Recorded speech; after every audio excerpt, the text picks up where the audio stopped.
মইনুল হোসাইন। এই স্ক্রিনকাস্টে হচ্ছে আমি আমাদের প্রজেক্টটার যে কোডগুলো ছিল সেগুলো এক্সপ্লেন করব, আমাদের কি ফিচারগুলো সব এক্সপ্লেন করার ট্রাই করব। তো এখানে হচ্ছে আমাদের প্রজেক্টের দুইটা পার্ট, একটা হচ্ছে এপিআই আর একটা ইউআই। আমাদের প্রজেক্টের নাম রেন্টার। তো আমি যদি প্রথমে ইউআইতে যাই, ইউআইতে হচ্ছে এখানে আমাদের যে ফোল্ডার স্ট্রাকচার আছে, বাই দ্য ওয়ে আমাদের প্রজেক্টটা হচ্ছে রিঅ্যাক্ট ভিট দিয়ে করা। তো এইখানে হচ্ছে প্রথমে আমাদের ইউআই কোড স্ট্রাকচারে যদি যাই, নোড মডিউলস, এটা হচ্ছে আমাদের যে প্যাকেজগুলো আছে ওইগুলো সবগুলোকে হোল্ড করে এই ফোল্ডারে। এরপর হচ্ছে পাবলিক, এখানে চাইলে আমরা আমাদের পাবলিক যে অ্যাসেটগুলো আছে সেগুলো রাখতে পারি। এরপর হচ্ছে সোর্স, যেখানে আমাদের কোডের মেইন এন্ট্রি পয়েন্টটা হচ্ছে এই সোর্স, যেখানে সবগুলো ফিচার এক্সপ্লেন করা থাকে অর ডিফাইন করা থাকে। এরপর হচ্ছে ইএনভি, এটা হচ্ছে আমাদের প্রজেক্টের যদি কোনো এনভায়রনমেন্ট ভ্যারিয়েবল দরকার হয় তখন আমরা এই ফাইলটা ইউজ করে থাকি। আর ইএনভি এক্সাম্পল, এটা হচ্ছে আমাদের গিটহাবের জন্য, যাতে এক্সাম্পলটা দেখে বোঝা যায় যে এখানে আসলে কি করা আছে। তো আমার টিম মেম্বার সবাই সহ আমরা ফিচারগুলো ইমপ্লিমেন্ট করছি। এখন আমি হচ্ছে আমাদের প্রজেক্টের একদম এন্ট্রি পয়েন্ট যেটা ওইটা যাব, সেটা হচ্ছে অ্যাপ main.jsx এই ফাইলে। এইখান থেকে হচ্ছে আমাদের প্রজেক্টটা মূলত রান হয়। আর এইখানে হচ্ছে আমাদের রাউটের জন্য একটা কম্পোনেন্ট আছে, রাউট প্রোভাইডার, যেটা হচ্ছে রিয়েক্ট রাউটার ডম থেকে আমরা পাই। তো এই কম্পোনেন্টটার ভিতরে আমরা আমাদের রাউটারগুলো ডিফাইন করতে পারি, যেটা হচ্ছে ঠিক করে যে আমাদের পেজগুলোর যে স্ট্রাকচার হবে সেটাকে ডিফাইন করে। আমি যদি রাউটারে যাই, এখানে হচ্ছে আমাদের পেজগুলো সব ডিফাইন করা আছে। তো যেমন home page, log in page, যেটার পাথ হবে লগ ইন, আর এলিমেন্ট হচ্ছে লগ ইন, যেটা এখানে রেন্ডার হবে। তো আমি যদি লগ ইন কম্পোনেন্টে যাই, এই কম্পোনেন্টে আমাদের সবগুলো লগ ইন পেজের জন্য কি হবে সবগুলো এখানে ডিফাইন করা আছে। আচ্ছা, এখন যদি আমি আমাদের প্রজেক্টটা রান করি, npm রান টেব, যেটা আমার ইউআই রান করবে। আর ব্যাকএন্ডের জন্য আমি হচ্ছে ডকার ইউজ করছি আমরা, তো তাই ডকার কম্পোজ আপ এই কমান্ড দিয়ে প্রজেক্টটা রান করতে পারি। আচ্ছা, তো আমি যদি এখন আমাদের ইউআইতে যাই,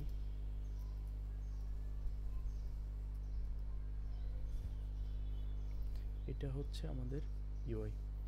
তো এখানে হচ্ছে আমি যদি লগ ইন পেজে যাই, /login, এটা হচ্ছে লগ ইন পেজে নিয়ে যাবে, যেখানে আমাদের একটা কার্ড আছে, ওইখানে একটা ফর্ম আছে যার ভিতরে দুটো ইনপুট ফিল্ড আছে, নিচে একটা টেক্সট আছে, সেমভাবে হচ্ছে সাইন আপ, এটা হচ্ছে এখানে একটা ইমেজ আছে বাম পাশে, আর ডানে অ্যাকাউন্ট ক্রিয়েট করার জন্য একটা ফর্ম দেওয়া আছে। যদি কোডে যাই, এটা হচ্ছে আমাদের log in component, log in to your account. তো আমি যদি লগ ইনে যাই, log in to your account, তার মানে এই পেজটা হচ্ছে আমাদের মূলত লগ ইনের জন্য।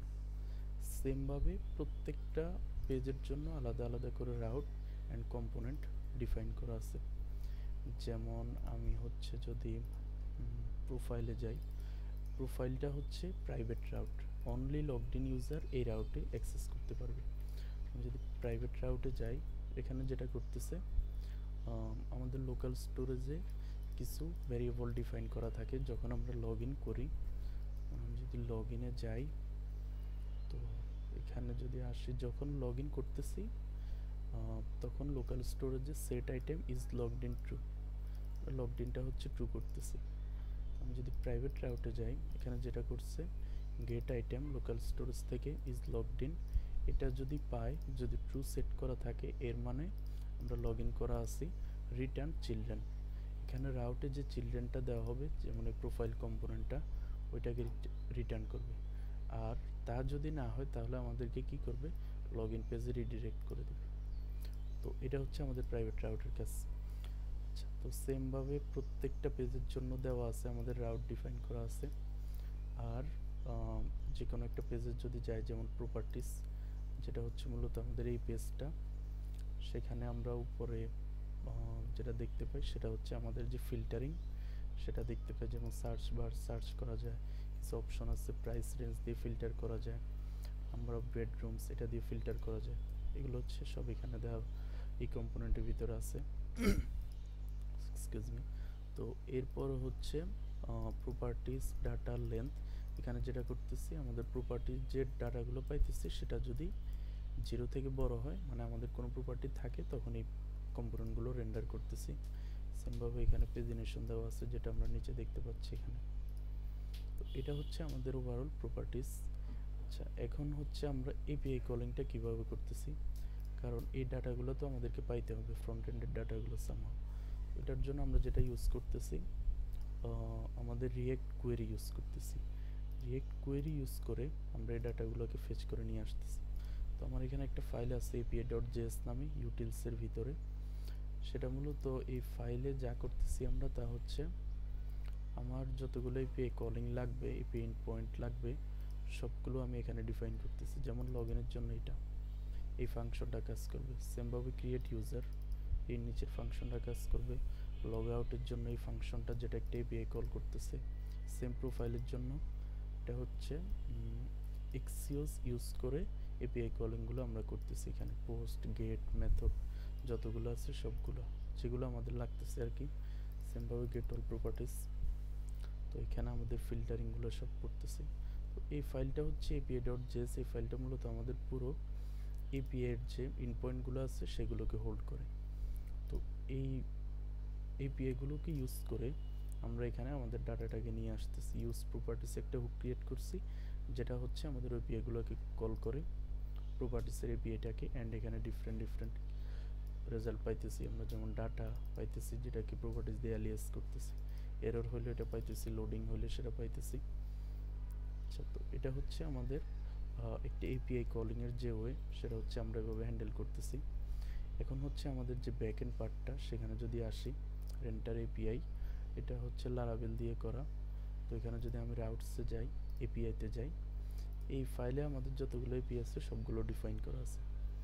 যেমন অথের জন্য হচ্ছে এপিআই গুলো, সেমভাবে হচ্ছে লিস্টিং মানে আমাদের প্রপার্টির জন্য এই এপিআই গুলো কাজ করতেছে, সেমভাবে উইশ লিস্টের জন্য এপিআই গুলো কাজ করতেছে, যেখানে প্রত্যেকটা রাউট ইন্ডিভিজুয়ালি ডিফাইন করা আছে। আর আমরা হচ্ছে কন্ট্রোলার প্যাটার্ন ফলো করতেছি, যার কারণে আমরা যখন কন্ট্রোলারে যাই তখন আমরা আমাদের কন্ট্রোলারের ভিতরে পুরো প্রসেসটাকে ডিফাইন করে রাখছি। ইনভোক যে ফাংশনটা আছে সেটাকে আমরা কল করতেছি, যেমন লগইনের ক্ষেত্রে login controller class invoke. Login controller ক্লাসের ভিতরে ইনভোক কোনো মেথড থাকলে সেটা এই লগইন রাউটে যখন পোস্ট রিকোয়েস্ট হবে তখন ইনজেক্ট হবে সেটা বা কল হবে। সেমভাবে হচ্ছে আমাদের অন্য ফিচারগুলোর জন্য, যেমন লিস্টিং, সেমভাবে উইশ লিস্ট। আর এখানে হচ্ছে আমরা কিছু রাউটে মিডলওয়্যার ইউজ করছি। মিডলওয়্যার যেটা করে আমাদেরকে একটা টাস্ক কমপ্লিট করার আগে একটা চেক বসায় চেক করে যে ওই কন্ডিশনটা ঠিক আছে কিনা, থাকলে সে রিকোয়েস্টটাকে প্রসেস করতে দেয়, না হলে সেটাকে সেখানে অফ করে দেয়। তো আমি যে মিডলওয়্যারটা ইউজ করতেছি আমরা অথেন্টিকেট মিডলওয়্যার, এটা যদি যাই অথেন্টিকেট মিডলওয়্যার, সেটা হচ্ছে যেটা করতেছে চেক করতেছে যে যে রিকোয়েস্টটা আসতেছে সেখানে এপিআইতে যে ইউজারটা আসতেছে সেটা কি আমাদের অথরাইজড কিনা সেটা চেক করতেছে। যদি অথরাইজড হয়, মানে ওর যদি টোকেন থাকে, তাহলে ও কি করতেছে, ওই যেই রিকোয়েস্টটা আসতেছে সেটার ভিতরেই ইউজার নামে একটা প্রপার্টি অ্যাড করতেছে এই লাইনে সেট ইউজার। আর এরপর হচ্ছে আমাদের রিকোয়েস্টটাকে প্রসেস করতে দিতেছে। তো এটা হচ্ছে যেটা করে আমরা যখন অথেন্টিকেট মিডলওয়্যার সেট করতেছি, এর ভিতরে রিকোয়েস্টগুলো সব এই মিডলওয়্যারটাকে পার হয়ে আসতে হয়। তো এটাই হচ্ছে মূলত মিডলওয়্যার কাজ। তো এইভাবে হচ্ছে আমরা প্রত্যেকটা এপিআই হ্যান্ডেল করতেছি আমাদের ব্যাকএন্ড পার্টে। আর হচ্ছে ব্যাকএন্ডে যেহেতু ডকার ইউজ করতেছি, সেহেতু ডকার ফাইল দিয়ে একটা এনভায়রনমেন্ট ডিফাইন করা আছে এখানে। আর হচ্ছে ডকার কম্পোজ ওএমএল, এই ফাইলে আমাদের যতগুলো কন্টেইনার ওর সার্ভিস আছে সবগুলো ডিফাইন করা আছে। যেমন nginx একটা সার্ভিস যেটা হচ্ছে সার্ভার রান করার জন্য, আমাদের ব্যাকএন্ডের সার্ভার রানের জন্য। এরপর হচ্ছে রেন্টার মাইসিকিউএল যেটা আমাদের ডাটাবেসের জন্য, রেন্টার এপিআই যেটা আমাদের ব্যাকএন্ডের এপিআই এর জন্য, প্রিন্টার পিএসপি মাই অ্যাডমিন, এটা হচ্ছে আমাদের ডাটাবেজের জিইউআই একটা কনফিগারেশন, যেটা দিয়ে মূলত আমরা আমাদের ডাটাবেসটাকে ইউআই এর মাধ্যমে দেখতে পারি। এখানে ভলিউম নেটওয়ার্ক দেওয়া আছে, যেহেতু এগুলো আমাদের কন্টেনার রান করার সময় লাগে, ওই জন্য। তো এটাই হচ্ছে আমাদের প্রজেক্টের ওভারঅল কোডের স্ট্রাকচার ছিল।